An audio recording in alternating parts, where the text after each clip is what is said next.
untuk petani, reforma agraria. Pendidikan gratis hingga perguruan tinggi. Anti impor beras demi kedaulatan pangan. Gratiskan iuran BPJS Kesehatan. Perahu dan solar murah untuk nelayan. Bersama Partai Buruh, Welfare State, negara sejahtera, Indonesia bahagia. Jadi barusan saya diminta oleh 15 federasi buruh untuk jadi saksi ahli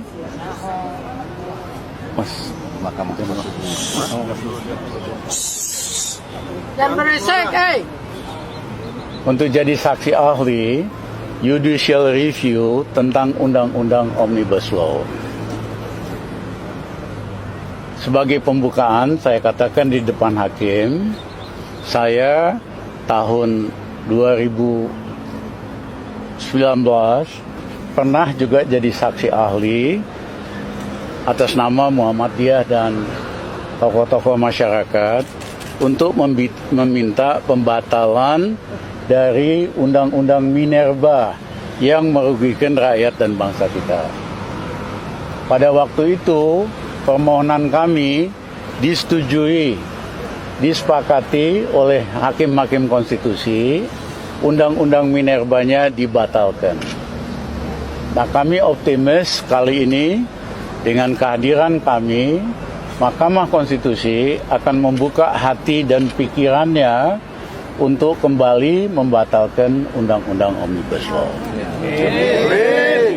Tadi situ kami jelaskan, pemerintah menggunakan alasan perlu Undang-Undang Omnibus Law karena ekonomi lagi genting, yaitu ada COVID dan sebagainya, sehingga perlu ada undang-undang. Kami jelaskan alasan pemerintah bahwa ekonomi lagi genting itu tidak benar, karena pertumbuhan ekonomi dari tahun 2020 sampai 2002 itu 4,5 sampai 5%. Itu nggak genting. Ekonomi genting kalau pertumbuhan ekonomi negatif. Seperti tahun 98, ekonomi anjlok minus 12,7%. Ekonomi genting kalau ada krisis moneter. Misalnya rupiah anjlok hari ini dari 15.000 ke 20.000. Atau ekonomi genting jika kondisi fiskal betul-betul rontok karena pengeluaran lebih gede dari penerimaan. Nah, dari 3 sudut pengertian krisis dan genting, nggak ada itu pemerintah Jokowi ngasal di dalam memberikan alasan kegentingan. Tidak ada basis aktualnya. Nah, yang kedua, alasan ini hanya mengada-ada doang. Jadi kami minta kepada pemerintah, janganlah bodohin rakyat kita, ya kan? Cobalah lebih objektif di dalam memberikan keterangan. Nah, yang kedua, Presiden Jokowi, pemerintah selalu memberikan alasan Omnibus Law perlu karena peraturan perizinan investasi ruwet. Yang kedua, birokrat kerjanya bikin susah, sehingga nggak ada investasi yang masuk. Dia bolak-balik katakan, kita harus sederhanakan perizinan, peraturan, birokrat tidak boleh menghambat perizinan, caranya dengan Undang-Undang Omnibus Law. Pertama, idenya sih bagus, benar. Birokrat kita brengsek, sulit dapat izin ini itu. Tapi solusinya malah ngawur. Solusinya Undang-Undang Omnibus Law, tebal undang-undangnya 1.000 halaman. Penjelasannya 500 halaman. Jadi perusahaan besar aja nggak bisa ngerti undang-undang ini. Harus sewa lawyer untuk bisa paham. Apalagi usaha kecil dan menengah, makin ribet. Nah, apa yang terjadi kalau undang-undangnya justru semakin ribet, semakin ruwet 1000 halaman. Pengusaha kecil gampang ditolak. Dia minta izin, misalnya UKM, oh ini nggak bisa Pak karena pasal ini, itu nggak bisa pasal ini, ya kan? Akhirnya dia minta tolong Pak, tolong dong Pak, berapa aja biayanya. Akhirnya jadi alat penyogokan lagi. Jadi justru undang-undang 1000 halaman Omnibus Law ini jadi alat baru bagi pejabat dan birokrat untuk mempersulit investasi, terutama UKM. Ya. Kalau mau sederhana bikin undang-undang cukup 50 halaman. Jadi bahasa undang-undangnya jelas, tidak abu-abu. Ya, misalnya kalau pengusaha UKM minta izin, sebulan pemerintah nggak bereaksi, ya udah dapat izinnya, langsung otomatis. Bahwa kemudian pengusaha ini melakukan pelanggaran soal polusi, soal apa, ya pakai proses hukum aja. Tapi jangan itu dipakai itu. Nah, dampak yang paling penting adalah outsourcing. Karyawan dengan undang-undang Omnibus Law ini outsourcing seumur hidup. Itu betul-betul tidak manusiawi, tidak Pancasila. Kenapa?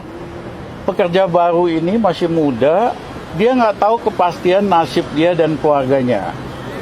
Ya, anytime bisa dipecat. Yang kedua, dia nggak dapat tunjangan kesehatan, nggak dapat tunjangan buat anak istri, nggak dapat pesangon pensiun. Menikah aja sulit. Ya, nah bahkan tadinya kalangan manajer lain-lain setuju undang-undang Omnibus Law karena mereka nggak baca dengan teliti. Ternyata setelah mereka baca dengan teliti, misalnya di bawah direktur, kepala divisi, keuangan, lain-lain. Itu kan kalau yang perusahaan besar gajinya bisa 150 juta. Tiba-tiba dengan undang-undang ini mereka kena juga. Pesangon dia berkurang hampir 3,5 sampai 4 miliar. Kalau gajinya 50 juta, pesangonnya berkurang hampir 1,5 miliar. Dia baru sadar bahwa undang-undang ini berlaku juga tidak hanya untuk pegawai kerah biru, tapi kerah putih, kecuali lu direksi atau komisaris gitu ya. Baru sadar mereka juga sekarang mulai banyak yang ikut menolak bersama buruh undang-undang. Nah, karyawan itu kejam sekali. Zaman Belanda dulu ada undang-undang yang betul-betul quote-unquote memperbudak pekerja pribumi zaman penjajahan. Nggak punya hak, nggak punya apa, dan sebagainya. Itulah kenapa undang-undang perburuan Belanda itu ditolak oleh Muhammad Tamrin di Volkskrant di Jakarta. Karena dia tahu ini penjajahan manusia, perbudakan, dia pakai istilah perbudakan. Nah, ini diulangi lagi oleh pemerintah Jokowi, mengizinkan undang-undang yang pada dasarnya perbudakan. Ya, harusnya outsourcing itu 3 bulan aja buat tes pegawai, habis itu pegawai tetap gitu. Kok bisa di negara yang ngaku Pancasila, negara yang mengaku Undang-Undang Dasar 45, mengizinkan undang-undang perburuhan yang sifatnya itu perbudakan? Itu yang kami lawan. Nah, pertanyaan yang lain adalah banyak negara yang investasinya besar sekali, lebih banyak daripada ke Indonesia, ke Vietnam, ke Thailand, kagak pakai Omni Law tuh. Iya kan? Saya Rizal Ramli waktu Menko Gus Dur tahun 2021, ekonomi tadinya minus 3,5%. Saya naikin dalam 21 bulan jadi 4,5%. Kagak pakai omni-omnian. Ya. Sederhana, kita naikin pompa daya beli rakyat. Misalnya PNS, pegawai negeri, ABRI, sipil, kita naikin gajinya 125% dalam 21 bulan.